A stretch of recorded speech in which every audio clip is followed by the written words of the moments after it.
Without this person posting this video on social media, would you have known about this incident? Probably not. Disturbing cell phone video appears to show 2 Crawford County deputies and 1 Mulberry police officer pinning Randall Worcester to the ground and repeatedly punching him in the head and kneeing him in the legs. This is bad. Then one officer lifts Worcester's head up and smashes it into the ground. In the video, a woman not seen can be heard screaming to stop beating him, telling the officers he needs his medicine. An officer points and yells at her to back up. The person who posted the video says her sister witnessed the altercation. Police say the man in the video is 27-year-old Randall Worcester of Goose Creek, South Carolina. They accuse him of threatening and spitting on a gas station attendant in a nearby town. The clerk then called the police. Worcester then rode a bike to the County Express convenience store in Mulberry, where he was arrested outside the store. One witness tells CNN affiliate KHBS it looked like the man got up to run away to avoid arrest, but the sheriff claims he got up to attack an officer. The sheriff said the conversation started calmly, but escalated when Worcester allegedly pushed one of the deputies to the ground and punched him in the back of the head. Worcester is being held at the county jail on multiple charges, including first-degree assault and second-degree battery. The sheriff says Deputy Zach King, Deputy Levi White, and Mulberry police officer Thel Riddle are those suspended. The lawyer representing the deputy says Deputy White did need medical attention and got a concussion as a result of the incident. Meanwhile, Worcester, the man arrested in that video, is out of jail tonight. This is him leaving the Crawford County Jail with his lawyers. Those lawyers say they want swift action in this investigation of the law enforcement officers. They say they were horrified that this happened in their own backyard, but glad someone was there to capture it. Say the woman yelling and recording the video may have saved his life. I'm obviously glad for my client that someone did pull out their camera phone, was able to capture this. Otherwise, we may not ever know what happened to him. There has to be a point where if the ability to subdue, once that ends, you cannot use excessive force. It violates the Fourth Amendment that is to protect us from excessive force against law enforcement. If there is a trial in this situation, I hope it's one of the officers. What would you like to see happen to the officers? The banging of the head against the ground? No, that is not appropriate. Former police officer Keith Taylor is an adjunct assistant professor at the John Jay College of Criminal Justice. He says he sees little justification for the officer's actions. And the punching in the face, it was unrelenting. I can understand if you're in a battle with the person, but you've got one person laying on him and the other person kicking the heck out of his legs or lower body. Those are serious uses of force. Commissioner, thank you very much for being here. I mean, that's the question, right? What's necessary? And there's a lot we don't know. We don't know really what we can't see what happened before that video begins. However, is there any scenario in which a response like that would be proportional and necessary? It's clear from the video there was excessive force used. No matter what happened beforehand, the aggressive punching and pushing the defendant's head into the ground is just inexplainable, unexplainable. It's frustrating to see something like that happen after all that's gone on. You know, as someone who's been in the profession, you just wonder to yourself, when is this going to stop? Training for officers to subdue someone that they're trying to arrest if that person is resisting arrest. And what caught my attention in particular was the repeated punching to the head, and even it appeared banging his head on the pavement. And I just wonder, in any training, has that ever been part of the training? Is it ever part of the training to do that, to subdue a suspect? Not in a situation like that. There can be no explanation for the vicious punching and the slamming of the defendant's head into the ground. That particular officer has clearly acted outside the bounds of what's right. The punching it can happen. An officer can punch people, but only if they're being attacked at that particular time in a means, in a way to defend themselves. What I saw there on the ground just was not appropriate. Well, Ed Davis, you've commanded police in Boston. Thanks for sharing your experience with us this morning. The Arkansas State Police are leading the investigation into the officer's actions. The governor says the FBI and DOJ are now also investigating. First of all, that is reprehensible conduct in which a suspect is beat in that fashion. What that response was not consistent with the training that they receive as certified officers with the Arkansas Law Enforcement Training Academy. I did want to say this is not what our law enforcement community represents. It's not the proper response. Sheriff DeMonte also speaking on camera today. Yeah, in his media conference, he said every aspect of what he saw was concerning. Sheriff told reporters the video reflects poorly on the department as a whole and has impacted morale. We've got bad apples in every profession in this country, everywhere, every job. And sometimes those people do slip by, and it does take time to weed them out, unfortunately. But they will be punished for what they did if they are found to be in violation of any rights, laws, or anything like that. Without this person posting this video on social media, would you have known about this incident? Probably not. And here's a look at who we know so far is investigating this use of force. The Justice Department launching multiple investigations, including that civil rights investigation. We also learned today the FBI also looking into this case, along with Arkansas State Police. And the Crawford County Sheriff says his department is doing its own internal investigation. Newly released court documents show that one of the former deputies charged in this case, Levi White, is accused of wiping all the information off a work-issued cell phone just hours before turning it in.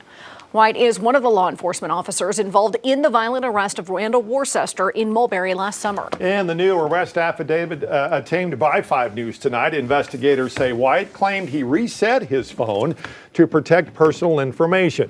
However, the document goes on to say that the FBI recovered records that show White exchanged text messages indicating he knew he used excessive force on Worcester during the August arrest last year. The arrest sparked from outrage across the nation, with then Governor Asa Hutchinson calling for a full investigation by state police.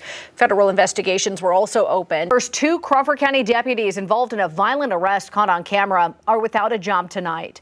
The Crawford County Sheriff's Office confirms Deputy Levi White and Corporal Zach King have been fired.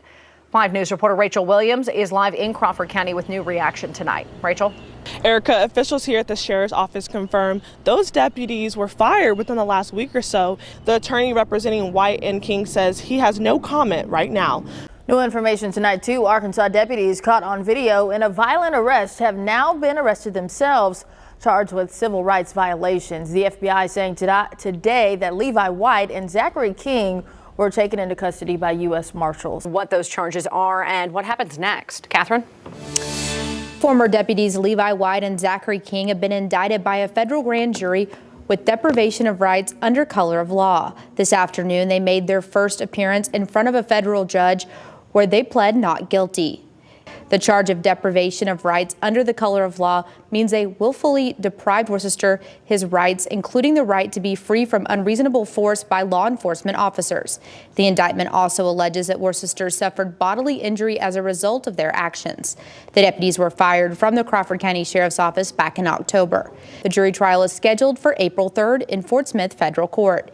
If convicted, they both face a maximum of 10 years in prison and up to 3 years of supervised release and up to a $250,000 fine. Catherine Gilker, 5 News. We begin with breaking news. The lawyers for a man whose violent arrest was captured in a viral video have filed a federal civil rights lawsuit. They are also requesting a jury trial.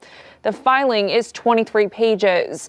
It names the officers involved in Worcester's arrest as defendants. So Mulberry Police Officer Thel Riddle, Crawford County Corporal Zach King, and Deputy Levi White. Also named in this complaint is the City of Mulberry, the Mulberry Police Department, and Mulberry Police Chief Shannon Gregory. So is Crawford County Sheriff Jimmy DeMonte, Crawford County itself, and the Sheriff's Department. The lawsuit claims force used by the officers was in excess of what needed to take Worcester into custody, and that he sustained permanent injuries and medical expenses as a result of the arrest. The lawsuit is seeking damages from all the named parties. Let's contextualize this properly. There are those who are simply going to believe the police report. Well, the police report was fabricated. It was a lie. That's going to be another charge, hopefully. There are those who will say, well, what did this person do to the cops before the video started? You do realize that doesn't matter. Let me say that again. If there was, let's say, an argument, even if there was an encounter that became physical, if, and I'm saying if, all right? Once the individual is on the ground, once that person is apprehended, the actions you saw from these cops are still criminal. You see, police officers are not judge, jury, and then your attempted executioner. They are public servants. And they have a lot of public trust. They have a gun and literally a license to kill. With that kind of public trust, you expect them to actually utilize it properly, appropriately, to be the professional. Their de-escalation training is supposed to kick in at some point. But what you find are individuals who will utilize the opportunity to exact vengeance upon those they do not like. And while some of you may be okay with that, because currently they're knocking on somebody else's door, what happens when they knock on yours? And that's the reason we fight against them. Listen, you may not like how I cover bad police, but I guarantee you, if you encounter one, you hope I show up. Ms. Dahl, thoughts? This is what the police officers are going to talk about, is self-defense, right? We saw it in that statement. And self-defense is, yes, you can use force if there is still an ongoing threat. So if he did punch a police officer, the question for the jury will be, did the threat end? Because then at that point, the police officer, they do have a right to self-defense just like anybody else, even if they don't have a gun. So did the threat end? And that video where he's laying on the ground, not facing them, not trying to punch them. There's those 3 police officers there. I don't see how the police officer's attorneys can prove that there was an ongoing threat there. And that's the problem, like you said. Like at some point the threat ended, but they were so upset that he did, punch them, apparently it sounds like, or he did resist arrest, that there maybe human nature kicked in and they just wanted to have vengeance, where they have the gun, they have the 3 people, they have the power, and they're obviously doing too much. And so whatever kind of training they had to be like, yeah, you may not like the way this person acted, but your job is still to be professional. And that's where the crime can come in, because it doesn't matter maybe how you felt, like if that person bothered you, was there a physical threat to you? And I think it's pretty clear by the video there wasn't. Yeah, and obviously a grand jury, a group of citizens have already agreed, looking at the actual evidence. And I will say this about law enforcement departments.